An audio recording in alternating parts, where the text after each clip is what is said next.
آواز سے درود و سلام کے نذرانے پیش کیجیے۔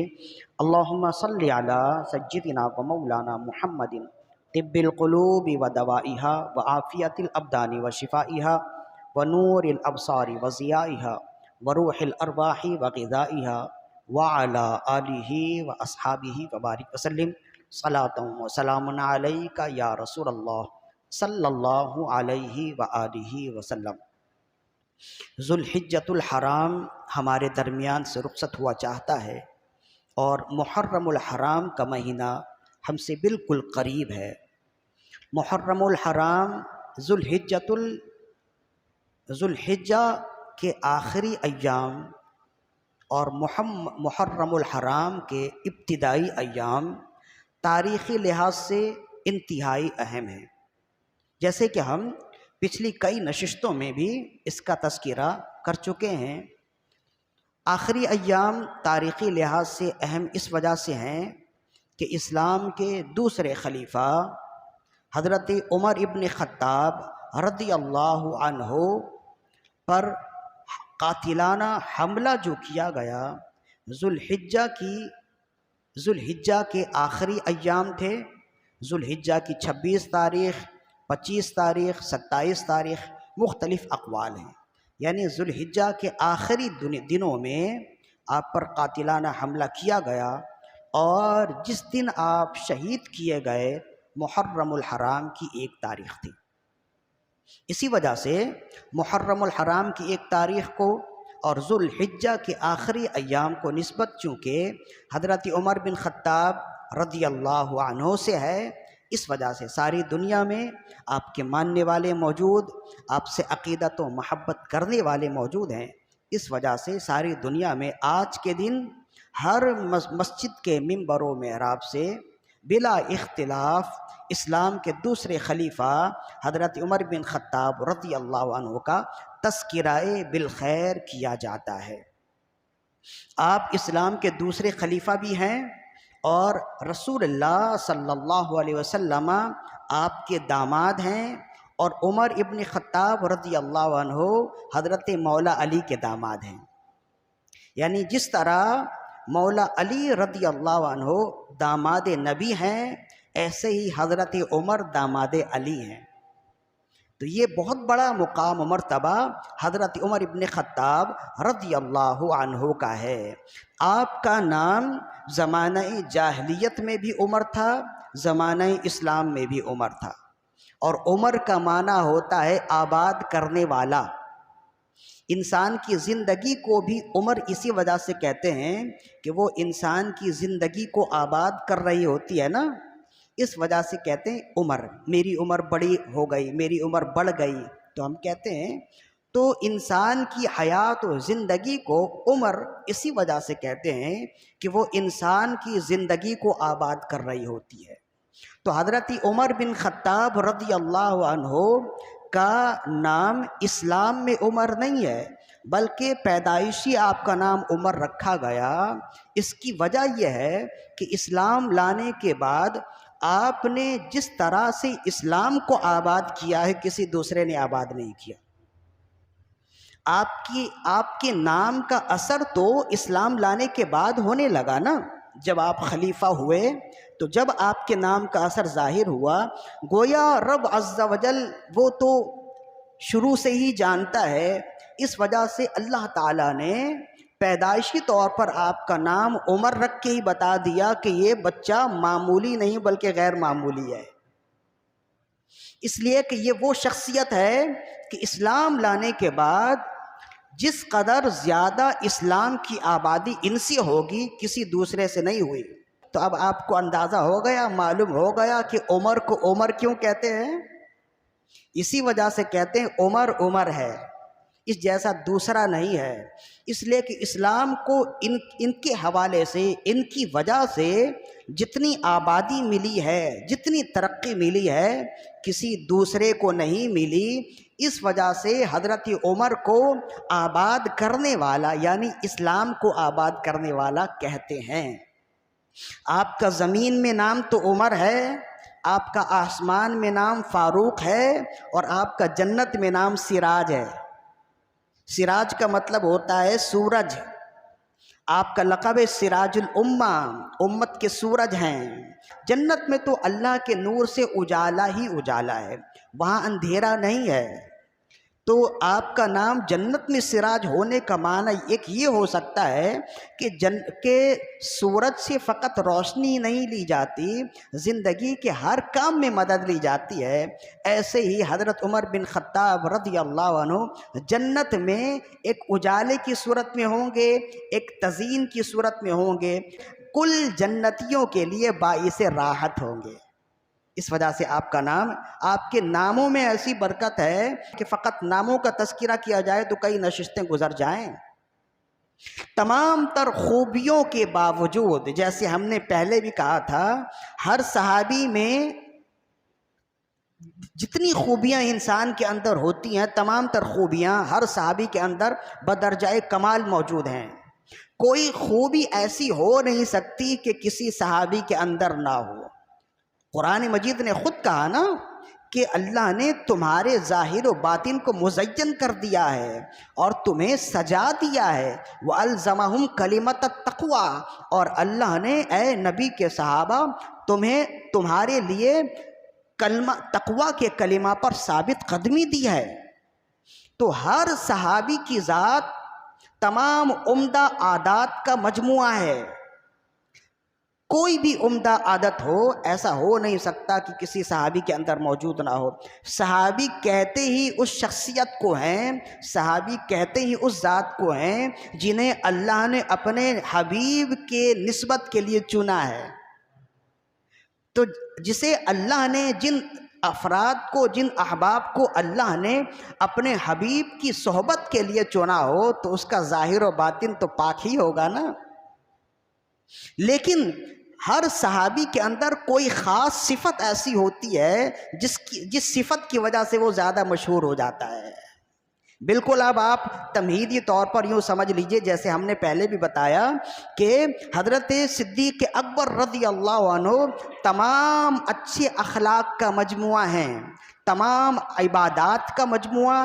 آپ کی ذات ہر طرح کی عبادت سے مزین ہے، آپ کی ذات ہر طرح کی عمدہ خصال اور عمدہ عادات سے مزین ہے، لیکن جب لوگ آپ کی تعریف کرتے ہیں، ایک صفت آپ کی تمام صفات پر بھاری ہے، ایک صفت آپ کی سب سے زیادہ مشہور ہے، اور وہ ہے صفت صداقت، جس کی وجہ سے حضرت ابو بکر صدیق رضی اللہ عنہ کو کہتے ہیں صدیق اکبر۔ تو آپ کے تو تمام عمدہ خصال، آپ کی ذات میں ہر عمدہ بات موجود ہے، ہر اچھی بات، ہر اچھی صفت آپ کی ذات میں موجود ہے، لیکن ایک صفت آپ کی زیادہ مشہور ہے، اور وہ ہے صفت صداقت۔ اسی طرح حضرت عثمان غنی رضی اللہ عنہ، بلا شک آپ تمام عمدہ عادات کے مجموعہ ہیں، لیکن ایک صفت آپ کی بہت مشہور ہے، صفت سخاوت۔ اسی طرح مولا علی رضی اللہ عنہ، ہماری جانیں، ہماری اولاد آپ کے قدم سے نکلنے والی دھول پر قربان ہو جائے، آپ کی ذات عمدہ عبادات اور عمدہ خصال کا مجموعہ ہے۔ ہر جہت سے مولا علی رضی اللہ عنہ منفرد اور یکتا نظر آتے ہیں۔ اس کے باوجود جب آپ کی پہچان کی بات کی جائے تو جو صفت سب سے زیادہ آپ کی پہچان بنی ہے وہ صفت شجاعت ہے، اور ایسی پہچان بنی ہے کہ دنیا میں کہیں بھی آپ جائیں، ایک بچے سے بھی پوچھیں بیٹا شیر خدا کس کو کہتے ہیں تو وہ کہے گا مولا علی کو کہتے ہیں۔ یہ آپ کی شجاعت ہے نا، یہ آپ کی شجاعت کی پہچان ہی ہے کہ آپ کا لقب لوگوں نے شیر خدا رکھا، اسد اللہ رکھا، بلکہ لوگوں نے کیا رکھا؟ اسلام نے رکھا ہے، رسول اللہ نے رکھا ہے آپ کا لقب۔ اسی طرح حضرت عمر ابن خطاب رضی اللہ عنہ، بلا شک و شبہ اگر آپ کو کہا جائے آپ امام الزاہدین ہیں، تمام نیک لوگوں کے امام و پیشوا ہیں، بے شک آپ ہیں، آپ امام المتقین ہیں، تمام زہد و تقوی والوں کے امام و پیشوا ہیں، بے شک آپ صحیح ہیں، آپ سراج امہ ہیں، امت کے سراج ہیں، امت کو روشنی بکھیرنے والے ہیں، بے شک آپ ہیں، آپ کی ذات تمام عمدہ عادات اور عمدہ خصال اور خصائص کا مجموعہ ہے، اس کے باوجود جو خاص صفت آپ کی پہچان بنی ہے وہ صفت عدالت ہے۔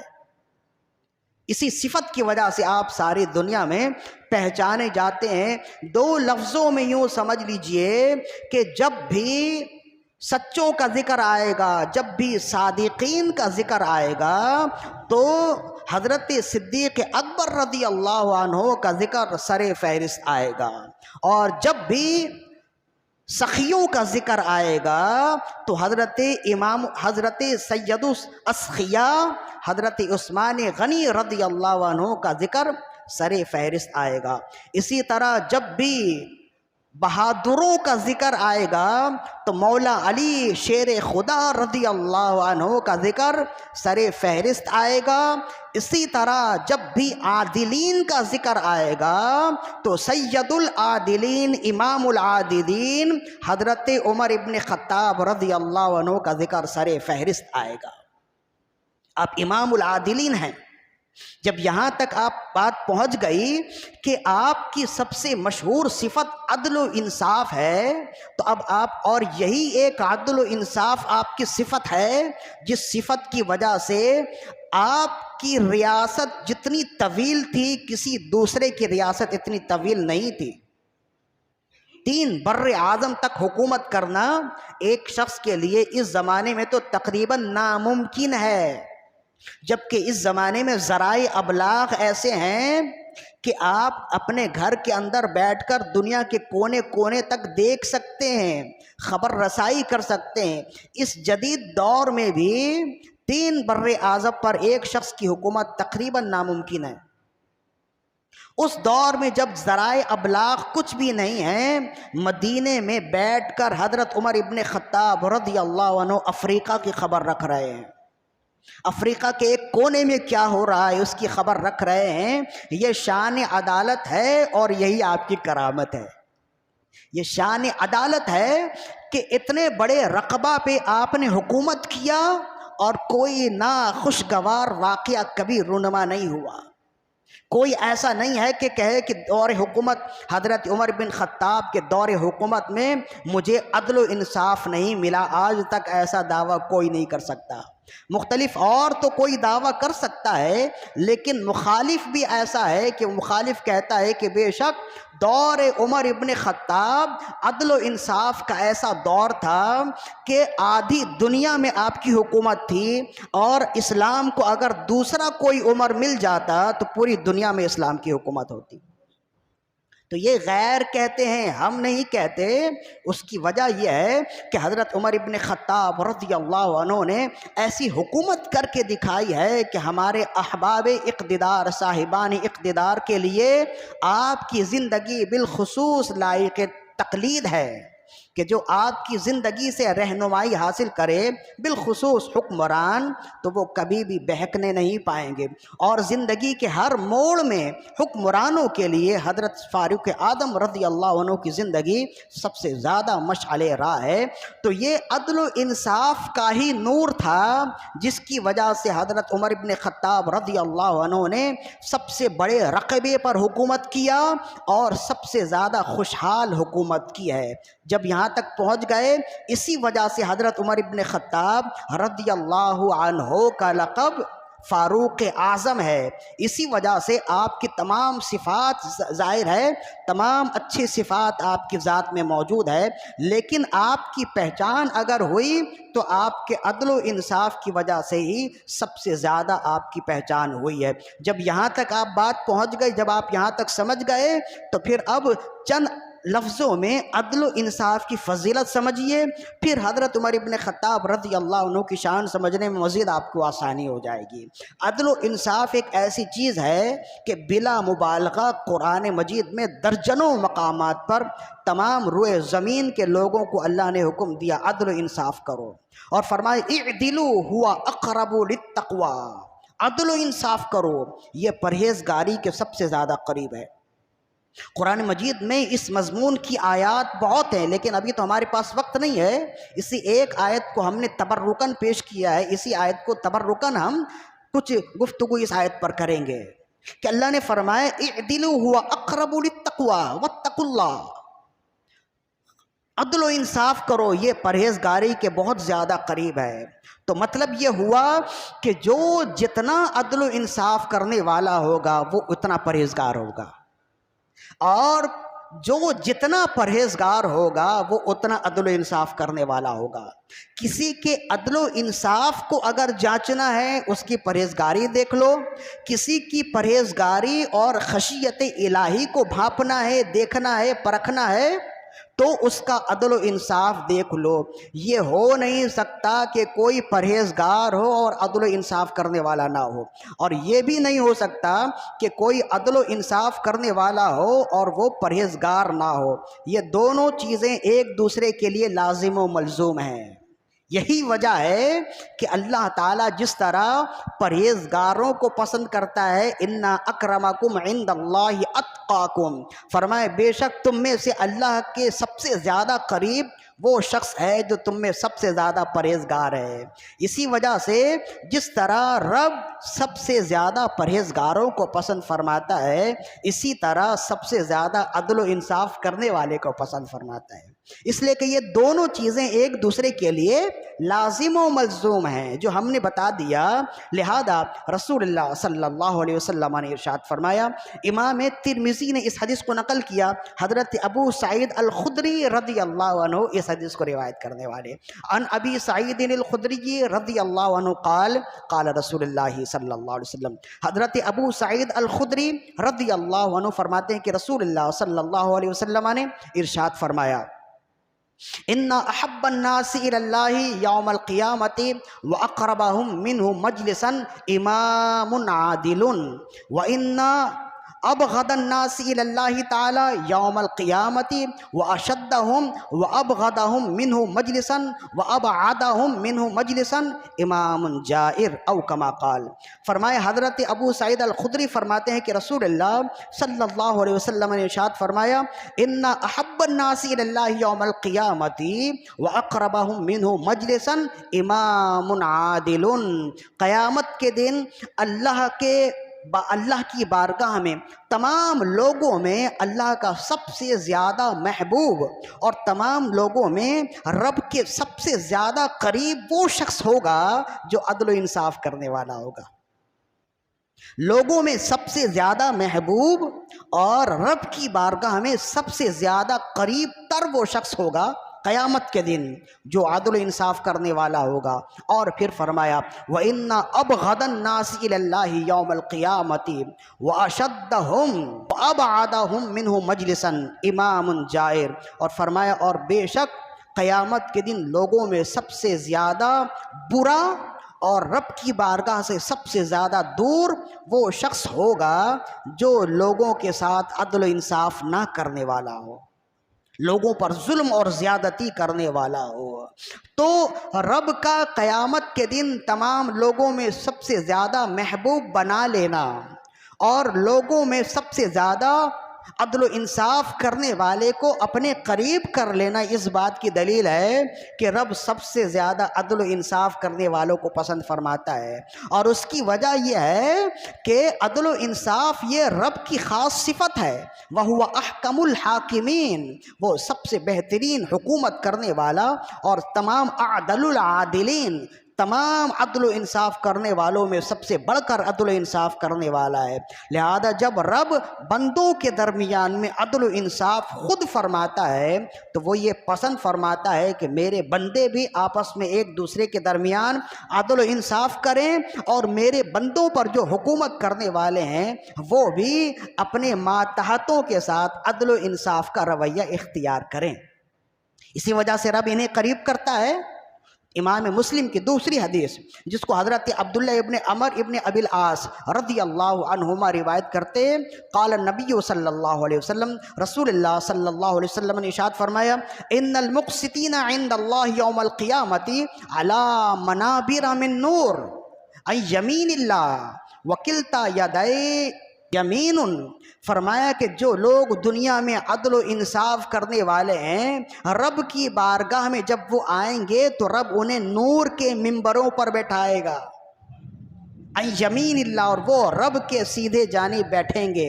اور پھر فرمایا کہ کہیں ایسا نہ ہو لوگوں کو مغالطہ ہو، فرمایا وکلتا ید اللہ یمین، اور یہ بھی اچھی طرح یاد رکھو دونوں جانب سیدھے ہی ہیں، اس لیے کہ مشرق و مغرب، شمال و جنوب، یہ جسم اور جسمانیات کے تقاضے ہیں، اللہ ان تمام چیزوں سے پاک ہے، صاف ہے، منزہ ہے۔ فرمائے الذین یعدلون اذا حکمہم واہلیہم، یہ وہ لوگ ہیں کہ جب وہ اپنے گھر والوں کے ساتھ یا اپنے ماتحتوں کے ساتھ فیصلہ کرتے ہیں، عدل و انصاف سے فیصلہ کرتے ہیں۔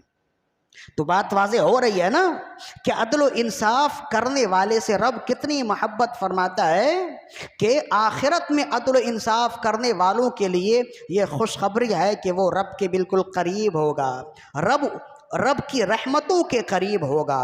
تو یہ عدل و انصاف کا فائدہ بندے کے اپنی ذات پر ہے نا، تو کیا ایسا ہے کہ جو عدل و انصاف کرتا ہے اس کا فائدہ فقط اس کی اپنی ذات تک ہی ہوتی ہے؟ فرمایا ایسا بھی نہیں ہے، جس کو روایت کیا امام نسائی نے حضرت ابن عمر رضی اللہ عنہما سے۔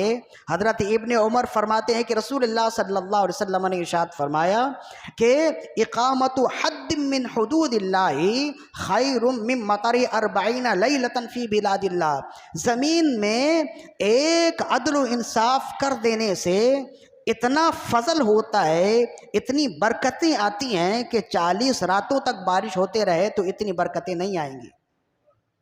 یعنی زمین میں ایک عدل و انصاف کا فیصلہ کر دیا جائے تو زمین میں ایسی برکتیں آتی ہیں کہ 40 دنوں تک اگر بارش ہوتی رہے تو ایسی برکتیں اور ایسا خیر نہیں آئے گا۔ تو مطلب یہ ہے کہ عدل و انصاف کا فائدہ انسان کی اپنی ذات میں بھی ہوتا ہے، اور عدل و انصاف کا فائدہ تو پورے معاشرے میں ہوتا ہے۔ اسی وجہ سے حضرت عمر ابن خطاب رضی اللہ عنہ کی بارگاہ میں ایک شخص حاضر ہوا جسے امام مالک نے موطا میں نقل کیا، آ کر کہنے لگا امیر المومنین میں عراق سے آیا ہوں، وہاں تو لوگوں کے معاملات ایسے ہیں من لہو رأس ولا ذنب، کہ ان معاملات کا نہ سر ہے نہ دم ہے۔ آپ نے پوچھا کہ کیا ہے؟ فرمائے وہاں کے لوگ جھوٹی گواہی دینے کو بالکل آسان سمجھتے ہیں، جھوٹے فیصلے ہوتے ہیں، عدل و انصاف کا کوئی وہاں رواج نہیں ہے۔ تو آپ نے وہاں کے ایک خاص بندے کو مقرر کیا عراق کے لیے، اپنے ایک صحابی کو مقرر کیا عراق جانے کے لیے، فرمائے وہ وہاں کے گورنر بنیں گے، عدل و انصاف رائج کریں گے۔ اور پھر آپ نے فرمایا واللہ لا یؤسر رجل فی الاسلام بغیر العدول، اللہ کی قسم کوئی شخص اسلام میں بغیر عدل و انصاف کے خوشحال نہیں ہو سکتا۔ تو یہ عدل و انصاف کو آپ آسان سمجھتے ہیں، اب آپ سمجھ گئے کہ 3 بر آدم پر حضرت عمر بن خطاب رضی اللہ عنہ نے حکومت کی، اور ایک ایک بندہ خوشحال کیوں تھا؟ اس کی وجہ یہ ہے کہ جس زمین میں عدل و انصاف ہو تو آسمان بھی برکتیں نازل کرتا ہے، زمین بھی برکتیں نکالتی ہیں۔ جب یہاں تک آپ پہنچ گئے، اب حضرت عمر ابن خطاب رضی اللہ عنہ کے عدل و انصاف کے حوالے سے چند باتیں اب آپ ملاحظہ کیجئے، جسے امام متقی ہندی نے کنز العمال میں اور ابن سعد نے طبقات الکبریٰ میں نقل کیا۔ مختلف راوی ہیں تو راوی کا نام لینا ضروری نہیں ہے۔ کہتے ہیں کہ ایک بادشاہ غسان، قبیلہ غسان، یہ ایک بہت بڑا قبیلہ تھا اور مدینے سے قریب کا قبیلہ تھا، اور یہ لوگ عیسائی تھے، اور کئی جھڑپیں بھی ہوتی رہیں اور کئی جنگیں بھی ان سے چھوٹی موٹی جھڑپیں ہوتی رہی ہیں۔ ہرقل بادشاہ وہاں سے اس نے اپنے ایک نمائندے کو یہاں منتخب کیا جو یہاں غسان کا حاکم تھا۔ وہ بھی ظاہر ہے کہ ہرقل بادشاہ نے جب بھیجا تو یہ غسان کا حاکم ہوا اور وہ اس کا خلیفہ ہو گیا۔ تو جو عقیدہ ہرقل بادشاہ کا تھا وہی عقیدہ اس کا تھا، اور یہ دونوں عیسائی تھے۔ یہ یہاں پر آیا شروعات اسلام، شروع میں تو اسلام کے ساتھ بڑی مخالفت ہوتی رہی، جھڑپیں بھی ہوتی رہیں، لیکن ایک وقت آیا کہ اس کے مزاج میں اسلام کے حوالے سے نرمی آ گئی، اور ایک وقت ایسا آیا کہ یہ پورے قبیلے سمیت چند کئی لوگوں کے ساتھ مشرف اسلام ہو گیا، مسلمان ہو گیا۔ حضرت عمر ابن خطاب رضی اللہ عنہ کے عدل و انصاف سے متاثر ہو کر، اسلام کے فروغ کو دیکھ کر، اسلام کی واضح اور سچی سچائیوں کو دیکھ کر وہ مسلمان ہو گیا۔ حاکم تھا، بادشاہ تھا وقت کا، عیسائی بادشاہ، وہ مسلمان ہو گیا۔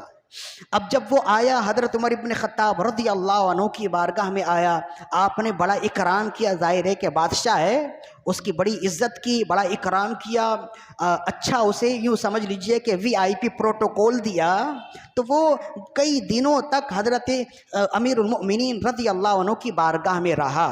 تو جب وہ جانے لگا تو آپ نے فرمایا جا تو رہے ہو، کیا ہی بہتر ہو کہ بیت اللہ کا طواف کر کے جاؤ، تو یہ بھی ایک بہت بڑی سعادت مندی ہے، میں بھی جا رہا ہوں تو میرے ساتھ چلو۔ تو کہتے ہیں کہ آپ، ایک روایت میں تو ہے کہ آپ گئے ہو، ایک روایت میں ہے کہ آپ نہیں گئے، بہرحال تو کہتے ہیں آپ نے کئی صحابہ کرام کے ساتھ اس غسانی بادشاہ کو، جس کا نام تھا جبلہ بن ایہم، اس کو آپ نے بھیجا۔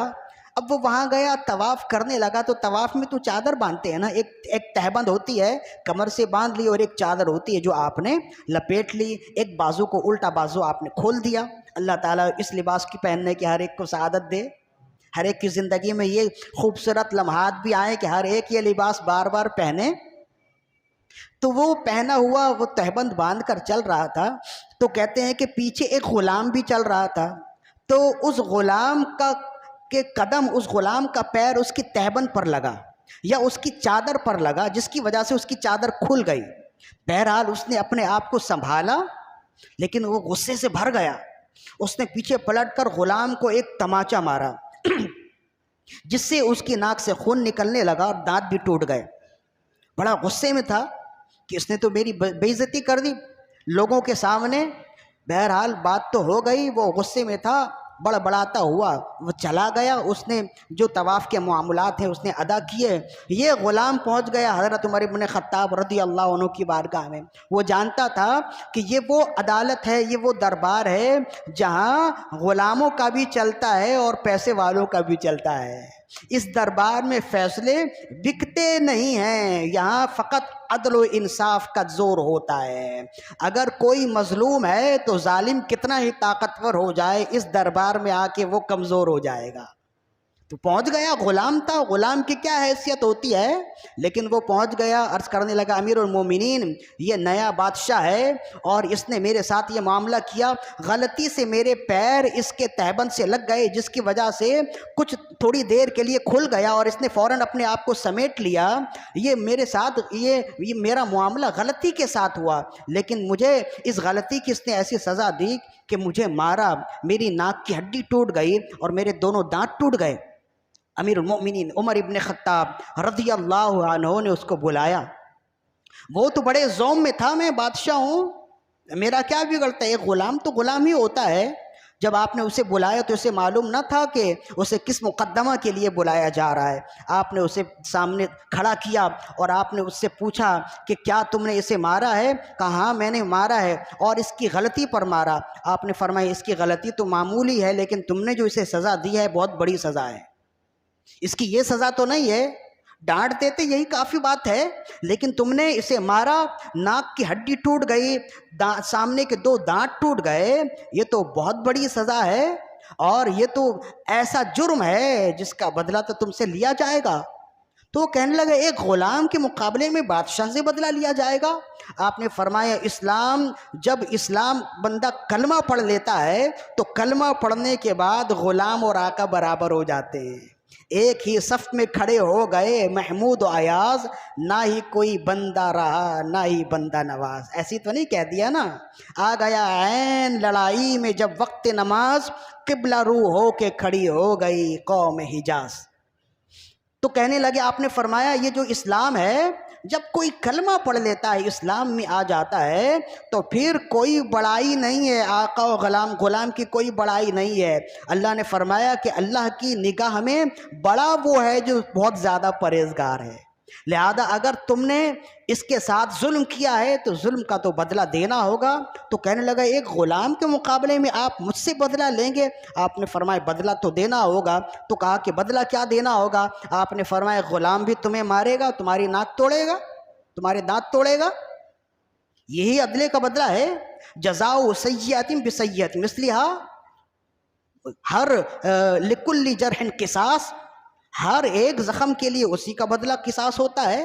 لہذا جب ایسا ہے تو تم نے اسے زخم دیا ہے تو تمہیں بھی اسی زخم کے مطابق بدلہ لینا، تم سے بدلہ لیا جائے گا۔ تو جب اس نے دیکھا کہ یہ تو ایسی بات ہے، اگر میں نے بدلہ دے دیا بہرحال میرا تو نقصان ہوگا، لیکن میرے پورے قبیلے والے پیچھے میرے ہیں اور میری تو جگ ہسائی ہو جائے گی، میری تو بے عزتی ہو جائے گی۔ اس نے کہا امیر المومنین مجھے ایک دن کا وقفہ دیجئے۔ تو وہ کہنے لگا کہ میں تو سمجھتا تھا کہ اگر میں اسلام میں آ گیا تو مجھے بڑی عزت ملے گی، یہاں تو میری ذلت ہو رہی ہے۔ آپ نے فرمایا تم کیا سمجھتے تھے کہ کلمہ پڑھنے کے بعد تم ہر ایک کے ساتھ ظالمانہ سلوک کرو اور تمہیں بخش دیا جائے گا؟ یہ مساوات کا دین ہے، یہ متوازن دین ہے، یہ معتدل دین ہے۔ اس دین میں وہی شخص چل سکتا ہے جس کے مزاج میں مساوات ہو۔ تو وہ کہنے لگا آپ ایک غلام کے مقابلے میں مجھ سے ایسی سختی کر رہے ہیں، تو اگر میں نہ دوں، آپ نے فرمایا تم نہ دو گے تو تمہیں سزا دی جائے گی۔ تو کہنے لگا کہ میں تو سمجھتا تھا کہ مسلمان ہونے کے بعد میری عزت مزید بڑھ جائے گی، یہاں تو میری ذلت ہو رہی ہے، اگر میں اسلام سے پھر گیا، آپ نے فرمایا اگر اسلام سے پھر گئے تو تمہارا گلا کاٹ دیا جائے گا، تمہارا سر اتار دیا جائے گا۔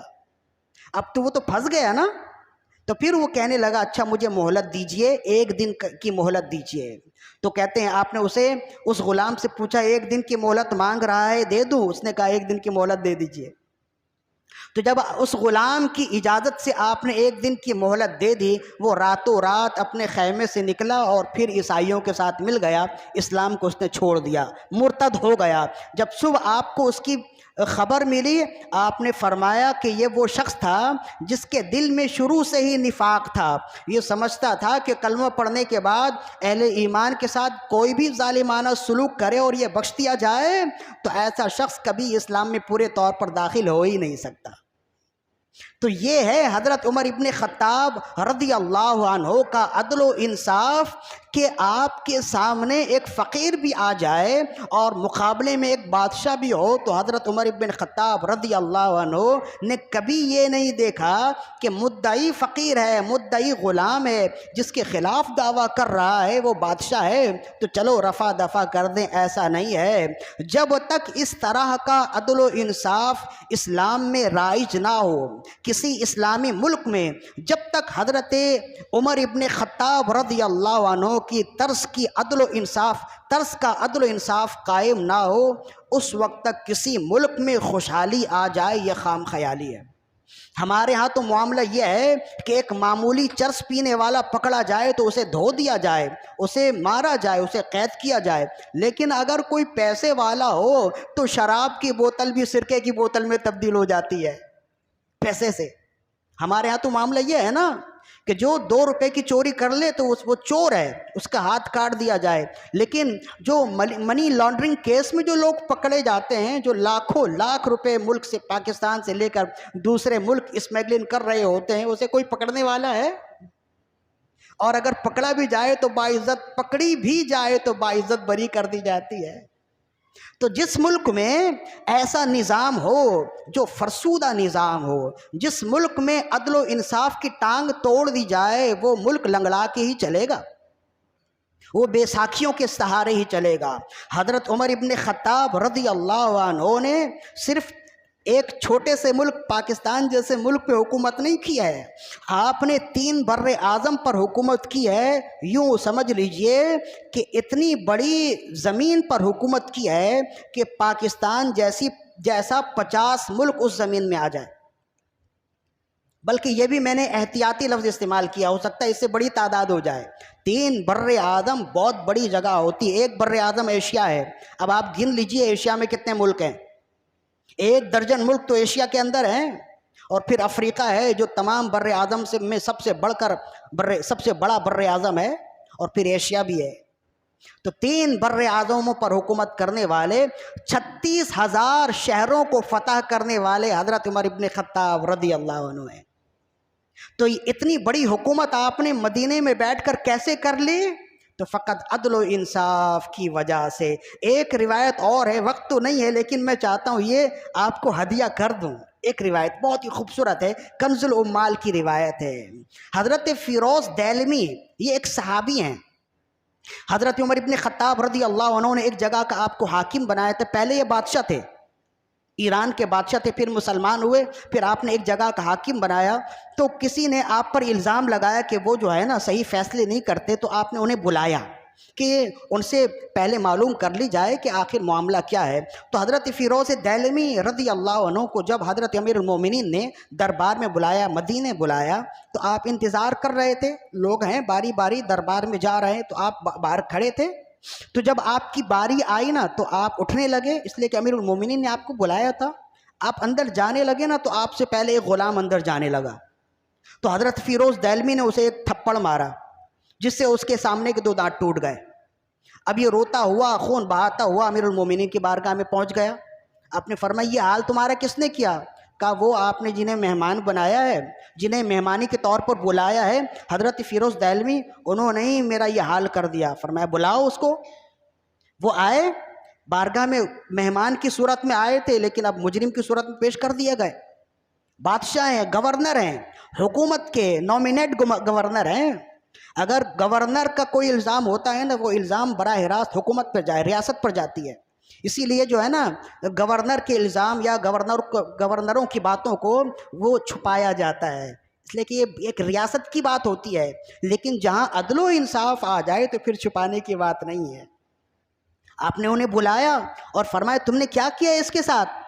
تو کہنے لگے امیر المومنین آپ نے مجھے بلایا اور میں آ رہا تھا اپنی باری پر، یہ زبردستی اندر داخل ہونے لگا، تو میں نے اسے روکا، تو یہ جب یہ زبردستی کرنے لگا تو میرے مزاج میں شہزادوں کا مزاج ہے، اس لیے کہ ہم تو بادشاہ ہیں اور ابھی نئے ہم مسلمان ہوئے، ہم نے بادشاہت کو چھوڑا ہے، اس وجہ سے مزاج میں شاہانہ مزاج ہے، مزاج میں تیور بھی شاہانہ ہے، اس وجہ سے مجھ سے یہ برداشت نہ ہوا اور میں نے اسے مار دیا۔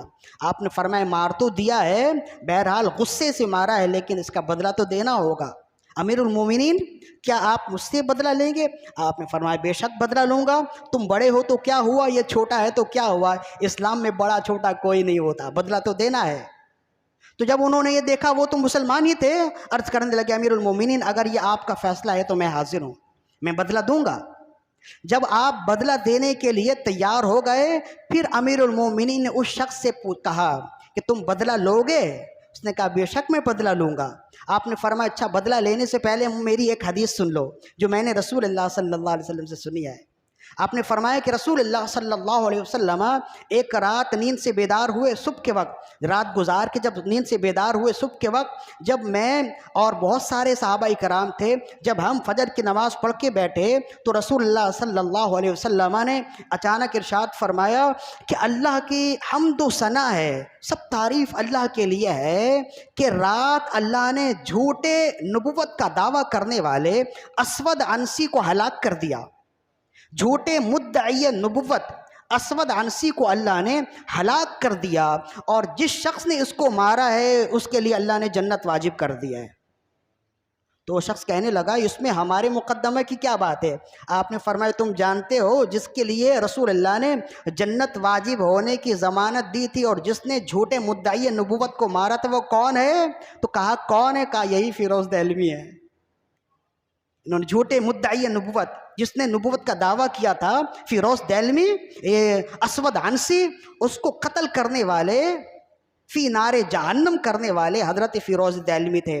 جب انہوں نے سنا، جب حضرت عمر ابن خطاب رضی اللہ عنہ نے رسول اللہ کی یہ حدیث سنائی، پھر آپ نے پوچھا اب بتاؤ جس کے لیے زبان رسالت سے جنت واجب ہو چکی ہے تم اس سے بدلہ لو گے؟ عرض کرنے لگے امیر المومنین میں نے ان کو معاف کر دیا ہے، اس لیے کہ ایسے شخص سے بدلہ لینا تو خود اپنے آپ کو ہی نقصان پہنچانا ہے جس کے حوالے سے رسول اللہ صلی اللہ علیہ وسلم نے جنتی ہونے کی بشارت دی ہے۔ تو ایسے انصاف ہوتے ہیں۔ تو حضرت عمر ابن خطاب رضی اللہ عنہ کا دور انتہائی سنہرا دور گزرا ہے، جس پر ہم نے چند الفاظ میں آپ کو سمجھانے کی کوشش کی ہے۔ اگلی نشست میں بھی یہی موضوع ہوگا، لیکن اس پر الگ سے گفتگو ہوگی۔ تو اب ہمارے لیے پیغام کیا ہے؟ پیغام یہ ہے کہ محرم الحرام کے مہینے کی ایک تاریخ حضرت امیر المومنین اسلام کے دوسرے خلیفہ حضرت مولا علی رضی اللہ عنہ کے داماد عمر ابن خطاب رضی اللہ عنہ کی یوم شہادت ہے۔ تو محرم الحرام کے مہینے میں جتنے جلسے جلوس کریں، جو بھی نظر و نیاز کریں، تمام نظر و نیاز میں بالخصوص حضرت عمر ابن خطاب رضی اللہ عنہ کا ذکر بھی کریں، ان کے نام پر ایصال ثواب بھی کریں۔ اور یہ اچھی طرح یاد رکھیے، حضرت عمر ابن خطاب رضی اللہ عنہ کی ذات اسلام ہے۔ اگر آپ کی ذات پر عیب آئے نا تو اسلام پر عیب آئے گا۔ اگر آپ کی ذات پر اگر کسی کو شک ہو، گویا وہ اسلام پر شک کرنے والا ہے۔ مراد رسول ہیں، اور رسول اللہ صلی اللہ علیہ وسلم مراد رسول ایسے ہیں کہ ہر شخص خود اسلام میں آیا ہے، لیکن رسول اللہ صلی اللہ علیہ وسلم نے رب سے عمر ابن خطاب کو اسلام کے حوالے سے طلب فرمایا ہے۔ فرمایا اللہم اعز الاسلام بعمر ابن الخطاب، مولا عمر ابن خطاب کو مسلمان کر دے، اس لیے کہ اس کی وجہ سے اسلام کو عزت مل جائے گی۔ تو یہ ہم سب جو ہے نا، ہم مرید رسول ہیں، اور عمر ابن خطاب مراد رسول ہیں۔ تو جب وہ مراد رسول ہیں تو ان کا تذکرہ بالخیر گاہے بگاہے ہونا چاہیے۔ اور عدل و انصاف کا زور حکمرانوں کے لیے بھی پیغام یہ ہے، اگر وہ اپنی زندگی صحیح ڈھنگ پر گزارنا چاہتے ہیں، عمر ابن خطاب رضی اللہ عنہ کی زندگی کا مطالعہ کریں۔ ان کی زندگی سے جب فیض ملے گا تو آپ کی زندگی بھی صحیح طور پر ڈھنگ میں آ جائے گی، حکومت بھی اپنے ڈگر پہ آ جائے گی، ایک بات۔ اور دوسری بات یہ ہے کہ محرم الحرام کے مہینے میں آپ جانتے ہیں کہ صحابہ کرام رضوان اللہ علیہم اجمعین کی ذات پر کیچڑ اچھالنے والوں کی اکثریت ہو جاتی ہے، کثرت ہو جاتی ہے۔ پہلے ہم کہتے تھے نا کہ صحابہ کرام کی شان میں گستاخی کرتے ہیں، صحابہ کرام کو گالیاں دیتے ہیں، تو بعض لوگوں کے ذہن میں آتا تھا کہ یہ فقط جھوٹی باتیں ہیں۔ لیکن یہ سوشل میڈیا کا زمانہ ہے، اب تو آپ چلتے پھرتے دیکھتے ہیں کہ صحابہ کرام کی شان میں کیسی گستاخیاں ہو رہی ہوتی ہیں۔ ہر سال کوئی نئی بات سامنے آ جاتی ہے۔ تو ایسا ہی ہے، اور جب ایسا ہے تو محرم الحرام کے مہینے میں شہدائے کربلا اہل بیت اطہار کا ذکر تو کریں ہی، لیکن چونکہ اس مہینے میں خاص طور پر صحابہ کرام کی ذات پر کیچڑ اچھالنے والے بہت زیادہ تیار اور مستعد ہو جاتے ہیں، لہذا آپ کو بھی تیار ہونا ہے۔ ان ایام میں خاص طور پر صحابہ کرام کا ذکر کیجئے، اور یہ کہتے چلیے کہ زخم اعداء کو رضا تیز نمک کی دھن ہے، زخم اعداء کو رضا تیز نمک کی دھن ہے، ایک ذرا اور چھڑکتا رہے خامہ تیرا۔ اللہ تعالیٰ سے دعا ہے کہ ہماری آج کی حاضری اپنے بارگاہ میں قبول و مقبول فرمائے۔ وما علینا الا البلاغ المبین۔